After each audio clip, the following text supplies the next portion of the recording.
El 26 de junio de 1986, una fecha que seguro alguno de ustedes recordarán como trágica.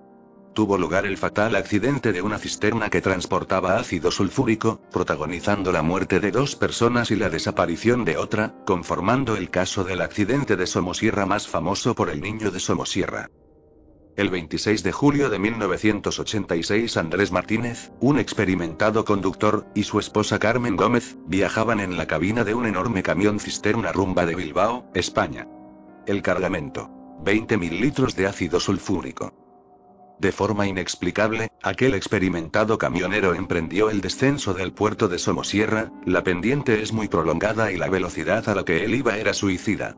A la altura del límite entre Madrid y Segovia se produciría lo inevitable: el accidente que involucraría a otros 3 autos, y el camión cisterna que transportaba el ácido era un montón de fierros retorcidos por el que corrían los miles de litros de ácido abriéndose paso rumbo a las laderas del río Duratón. El análisis preliminar del accidente era escalofriante.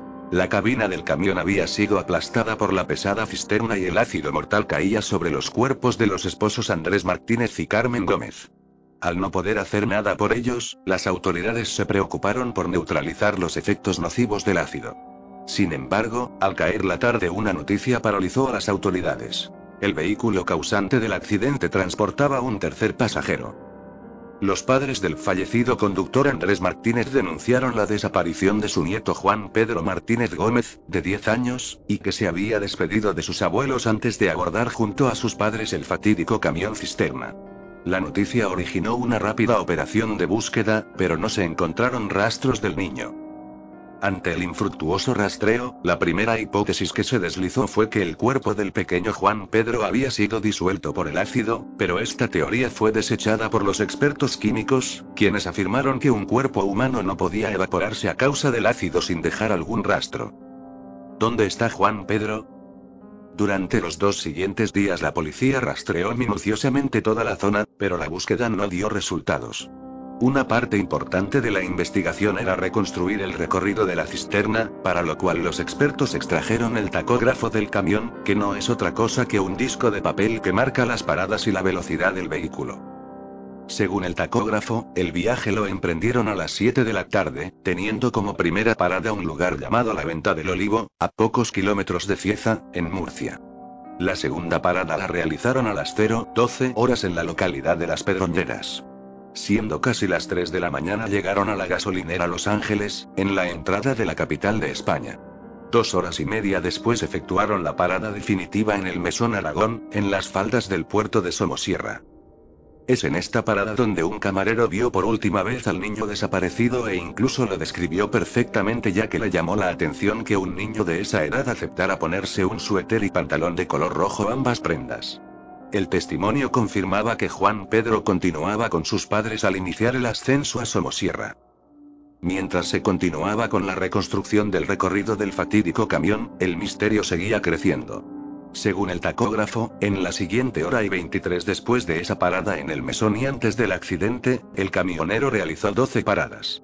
Los profesionales de la carretera afirman que en un trayecto tan corto como ese no debió haber ni una parada, o en un momento dado 1 o 2 veces como máximo. ¿Y entonces qué ocurrió? ¿Por qué paró una docena de veces en poco menos de hora y media? ¿Y por qué bajar a tanta velocidad una pendiente tan peligrosa? En todos estos años, la hipótesis de un secuestro ha cobrado fuerza, ya que se hace difícil pensar que un vehículo apenas salido de una revisión total como la cisterna sufriera algún desperfecto mecánico. Entonces, la lógica nos puede llevar a pensar que la excesiva velocidad de la cisterna se debía a un desesperado intento de dar alcance a otro vehículo. Ahora bien, ¿por qué un rapto en una zona tan poco usual? Y una de las hipótesis es que Andrés Martínez habría sido obligado a transportar drogas y al negarse le arrebataron a su hijo. Sin embargo, investigaciones posteriores desecharon totalmente esa teoría. Pero las dudas aumentaron conforme pasó el tiempo, ya que 2 años después de este fatal accidente, un niño idéntico a Juan Pedro Martínez Gómez e incluso con la misma ropa fue visto en las cercanías de Badajoz. Pero no solo eso, sino que desde entonces, la policía ha recibido varios reportes de que un niño vestido de rojo va caminando a la orilla de la carretera, casi siempre en las afueras de diferentes poblaciones rurales, pero todas ellas cercanas a Somosierra. Al no encontrar una solución a este caso, disparatadas conclusiones salen a la luz, como por ejemplo que Juan Pedro fue trasladado a otro plano dimensional, a un punto en el espacio y el tiempo donde se encuentra encerrado. La verdad a ciencia cierta aún no se sabe, pero lo único que no se puede negar es que todo intento de búsqueda fue infructuoso. La única prueba que muestra que el pequeño Juan Pedro estuvo en la cabina de la cisterna, es un zapato que le pertenecía y tal vez por eso sigue siendo uno de los enigmas y misterios que más atrae a los investigadores de lo inexplicable.